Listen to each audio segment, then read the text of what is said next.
What's going on, people? Jason here. Hope you're doing well. And over the past couple of weeks, I've been scouring the web for the best deals on MacBooks to put together this guide of the most cost-effective MacBooks you can buy as a student.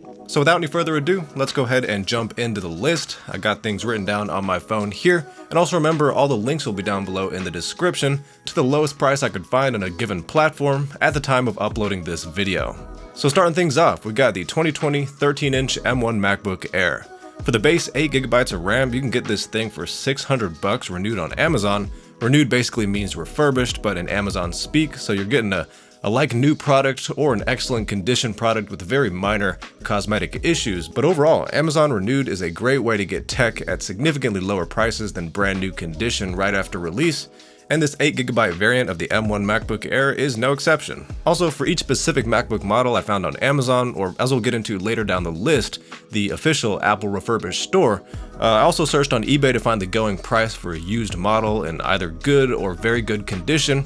And for this particular model, the M1 MacBook Air, 8GB of RAM, I was seeing these go for about $500 on eBay. Now I have to give an obligatory statement on the 8GB of RAM being pretty low in 2024, definitely mismatched to the M1 chip, where the M1's holding up pretty good, several years after release, but 8GB of RAM is not going to be amazing for anything more demanding than day-to-day tasks like web browsing or working on a Word document, maybe taking notes in class.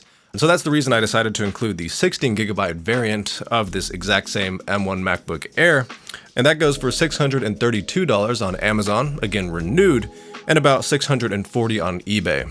With this M1 MacBook Air in 8 and 16GB, these would both be good options for a whole lot of students out there, keeping things budget-wise well under $1,000, but still having a lot of capabilities with that Apple Silicon, the M1 chip that can do a whole lot, and of course, especially on the 16GB model, that could kind of get into demanding tasks, whether it be light video editing, working with audio, getting more advanced with the Microsoft Office suite. This MacBook Air is going to be able to handle quite a bit. Alright, moving down the list, we got an even more powerful chip with the M2, second generation Apple Silicon, and more RAM configurations going up to 24GB with the 2022 MacBook Air. All of these are going to be 13-inch models, and we'll start with the base 8GB of RAM variant. On Amazon, that'll run you about $780, again Amazon renewed, and that's a pretty good deal right there. And if you were to look for that same MacBook on eBay, it'd be about $710 getting a used model in good or very good condition. Doubling the RAM up to 16GB, we're actually jumping out of the Amazon renewed vein and going to Apple certified refurbished, where the 16GB model will run you $1,019. On eBay, you'll be looking at about $935 used. I will say this was kind of a trend when I was doing my research for this video, where the higher RAM configurations just tended to be a better deal on Apple's certified refurbished site, and so I definitely recommend that. Even if you're looking at MacBook Pros and this video only covers MacBook Airs, definitely take a look at what they have to offer on that site when it comes to the higher RAM configurations. I think it just has to do with supply, where Apple just has a larger number of MacBooks with those specific RAM options. So with the exception of the first MacBook we looked at being the M1, most higher RAM configurations are a better deal on the Apple certified refurbished store than Amazon renewed. Adding 8 more gigabytes to the RAM up to 24GB on this 13-inch M2 MacBook Air. That'll run you $1,190 straight from Apple. And then if you're to look for that on eBay, this one's actually a worse deal than the previous configuration. About $1,350 is what you'll be paying for this configuration on eBay. Wrapping up our discussion of the 13-inch M2 MacBook Air before I talk about 15-inch options, this is going to be a very powerful laptop in 2024 for a lot of different types of people. Really, you'd only get bottlenecked with demanding tasks like video editing and audio editing, like I've mentioned before, but pushed to the extreme where you're dealing with large amounts of media, let's say super high resolutions for video editing, or a whole bunch of plugins and effects on top of a lot of tracks in your DAW when it comes to music and audio editing. And overall, the M2 MacBook Airs in 2024 are still capable of a whole lot. Alright, so I got a sponsored segment to this video for y'all on actually a pretty interesting product. This is the Auskang Smart Wallet with built-in Find My capabilities, and it's really a traditional wallet as far as all the functionality you expect from a wallet, but it's got tracking, pinging, it can even send you a notification if you leave this guy behind if you're, let's say, leaving to work, and it does all that by working through the Apple Find My ecosystem. This is an officially licensed accessory, so if you go to Apple's database for MFI or made for iPhone accessories, you can look up Auskang, and this thing is certified to work with iPhones, and it does that through the Find My app. So if I pop that open, I got Jason's wallet in here right now. It says it was last located right now, and it's with me. What I'm actually going to do is click it and then ping it.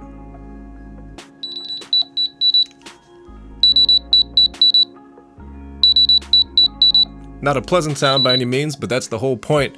If you misplace this, it's under a pile of clothes, it's in the corner of your room, it's in your car.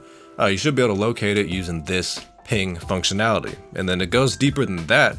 You can know the location of this thing at all times, and that pertains to losing this thing or actually having it stolen. And there's the advantage of having built-in tracking with this wallet as opposed to slipping an AirTag into a traditional wallet, in that, let's say you're a thief, you steal this wallet, you can't just take the AirPod out and toss it into a ditch. It's integrated into the wallet permanently. And that might bring into mind the question of battery life, where you might be wondering if you have to charge your wallet every night or have to replace batteries or something. This thing actually has a non-removable battery with a 5-year battery life, so you're covered for half a decade, and I think that's about as much as you could expect from a tech accessory that requires no charging, no intervention as far as power goes for a long time. Design-wise, I think this thing looks really nice. It's got like a faux carbon fiber to it on both the outside and the inside. And once you're in on the inside, you see this little tab right here that you can pull down that actually makes the card spring up in a pretty cool cascading manner. Let's actually test that out. So we're gonna do 7 in the main pop-up compartment. I'll throw 1 into the outside compartment right here. And then there's this top compartment up here. Let's take out the filler piece of cardboard and put 1 up here. Yeah, we got 9 cards in here as advertised, and pulling this tab right here, pops them up like so. Push that back down, pop it up, rinse and repeat. It's a little bit of resistance with this many cards, so I'd probably recommend maybe not 7, but let's say 5. This is pretty easy right here. Not too bad at all. That is 5 cards.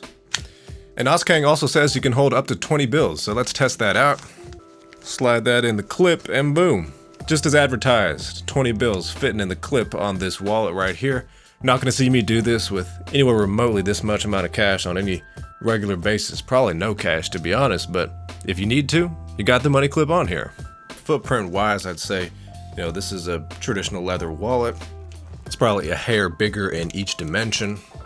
If you're watching this video on MacBooks, you're more than likely in the Apple ecosystem, and accessories like these that are relatively inexpensive but certified to work with your Apple products and offer a lot of functionality to a generally boring thing like a wallet, definitely something to consider picking up, and you can do that from the link down below. So let's talk about the 15-inch version of an M2 MacBook Air. These ones came out in 2023, so it's no longer a 2022 model. But starting with the base, 8GB of RAM here, $900 on Amazon Renewed is what we're looking at. $829 on eBay is roughly the going price for that same base RAM configuration, jumping up to 16GB. $1180 is what you'll need to put down to get this straight from Apple, and then it's a little bit more on eBay at around $1250 for a used model. 24GB for the 15-inch M2 MacBook Air will run you $1329 on the Apple refurbished store, and $1380 again more expensive on eBay for this particular configuration. So that's really it for the bulk of the list. I wanted to offer M1 and M2 MacBook Airs for y'all, in addition to size options between 13 and 15 inches. And I didn't want to get into MacBook Pros because while the RAM configurations do go higher, and while some of the earlier models have things that some people like the touch bar, generally speaking, chip for chip, RAM amount for RAM amount, MacBook Airs are a better deal. So that's what I stuck with for this video. Also, the reason M1 and M2 were my first line of defense when it comes to recommending things for students is just because the M3 chip is the best chip you can get in a MacBook right now, and it felt a little weird including the best of the best in what I was trying to keep a relatively budget list with students' financial constraints in mind. Okay, so just in a sec, I'm going to throw in the prices for a 2024 MacBook Air with the M3 chip in different sizes, different RAM configurations, all renewed straight from Apple, which, as we've seen throughout the video, is a pretty good deal. But before I do that, a quick note on the design and build and screens of all the MacBook Airs I've featured thus far. They're all super similar. From a bird's eye view, things look pretty much the same going from the 2020 MacBook Air to the 2022 to the 2023. There was an upgrade in screen quality, going from 400 nits max brightness to 500. That was between the 2020 model and the 2022. But there weren't any major differences like the touch bar because that never came to the MacBook Air, and the 2020 MacBook Pro had that, but the one we talked about, the Air, didn't, and so that wasn't a big change, being that all the MacBook Airs didn't have the touch bar in this list. Beyond that, definitely take a look at the official tech specs if you want to see specific upgrades to like charging, battery capacity, speaker volume, the dimensions of these MacBooks, screen-to-body ratios, or the actual weight of the devices. I'd recommend you look into that if you're interested in the real nitty-gritty details about these MacBooks. But let's go ahead and get into the 2024 M3 MacBook Airs I've included on this list and briefly just cover the prices, so you can get started looking at that if you realize that everything prior to this on the list is lower than what your budget is. You got a little bit more cash to spend. So, as far as the base 8GB of RAM goes, the 13-inch model will run you $929. It's $1,099 for the 15-inch model. For 16GB of RAM, doubling things up from the 8 gigs base, it's $1,269 for a 13-inch model and $1,439 for a 15-inch model. Jumping up to 24GB, we're up to $1,439 for the 13-inch model and $2,119 for the 15-inch model. So we're getting real expensive with things when it comes to those M3 MacBook Airs. Things really start out at about $1,000, and there were a whole lot of options on the list prior to that under $1,000. But now you have a general idea as to what those MacBooks will run you if that's in your budget. But that brings us to the end of the video. This was definitely a fun one to put together, being able to do some research in an ecosystem outside my own where I typically stick to Windows, but it was good to be able to look at the specs and prices of various MacBooks just to get an idea of what's going on in that world. Links are down below in the description to each MacBook Air model with all the different configurations and retailers, Amazon, Apple, eBay, so definitely check those out if you're actually going to pick up one of these laptops. It is also a great way to support the channel at no extra cost to you. Thanks for watching, subscribe for more quality tech videos, and I'll see you later.